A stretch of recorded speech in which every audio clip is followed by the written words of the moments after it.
I felt a burning desire to create art my entire life. From countless stories hammered out on a beige IBM mechanical keyboard to miles of paper filled with sketches, or even my attempts at writing the most sublime melodies and poetry that I could muster. I guess I've been working at this creativity thing for a very long time, but I guess until now, I've been mostly keeping my passion for art a secret. And I recently asked myself, why? Because like a lot of aspiring creative people, I feel like a fraud. Imposter syndrome hits us in very different ways, each of us. It's a cruel friend who won't leave our professional or personal lives alone.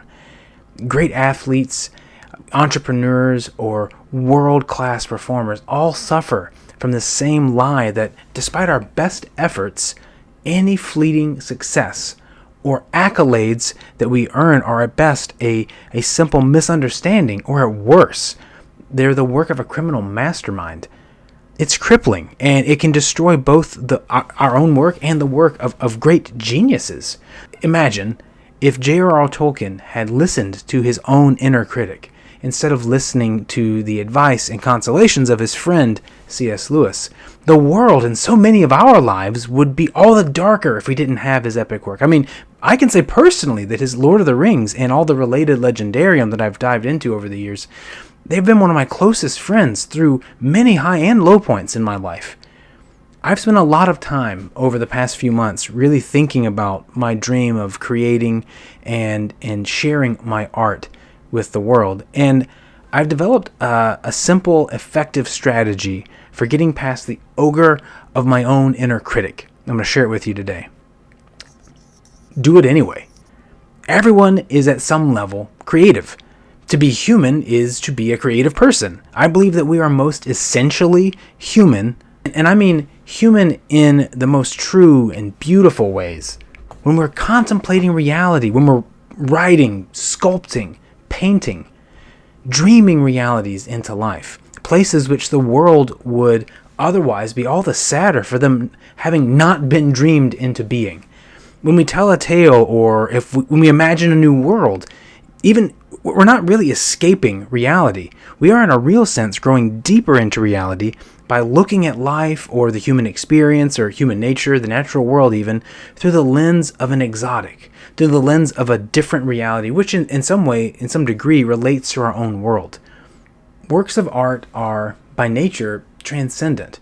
They're other-serving in the sense that a creator needs someone to participate in their work, even in broken and imperfect ways, to truly share in the creative act. Like a lover needs a beloved, a writer, in some sense, needs a reader. To put it another way, while a painter doesn't need a critic, and let's be honest, I don't know that any of us think we need a critic, a patron or a collector, or even a simple observer, transforms the act of painting into something far more human. Visual media is meant to be seen, and songs are meant to be sung and heard. And that fully interactive, immersive work of digital media that we call video games, they're meant to be played and experienced. This isn't to say that the mark of a good artist is that they're the consumption of their work. I mean, honestly, too much of life is already constrained by the rules of commerce and productivity. We're not machines that pump out cogs and widgets for some grand assembly line that we call, conveniently, if not obtusely, life. Our value is not in what we add to the marketplace, but in our being people in the first place.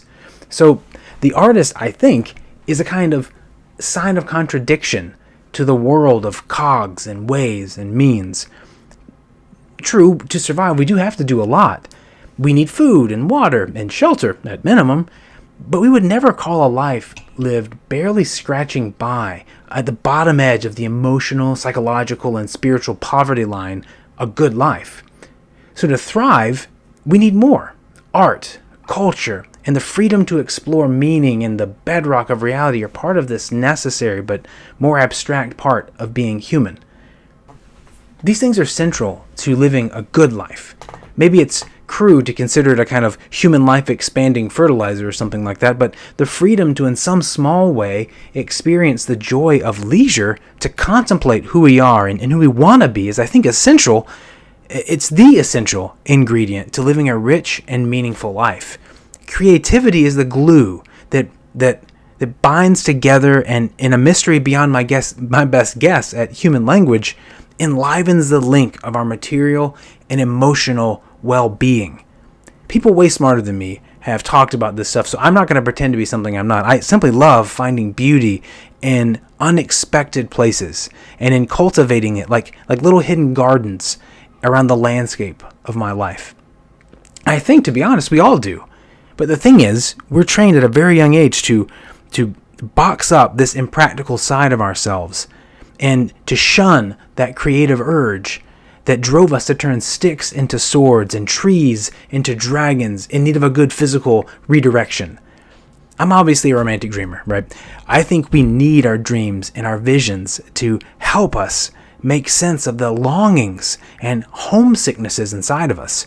More than that, I think the world needs our stories and our creative cooperation to better become the good that it can and should be. And if we're going to make anything substantial out of the place we've inherited to hand on to those who follow us, the good that it must be. So to all my fellow secret agent artists who don't give up when the troll of accusation spits his venomous lies at you. Keep working. Keep dreaming. Together, let's make life beautiful.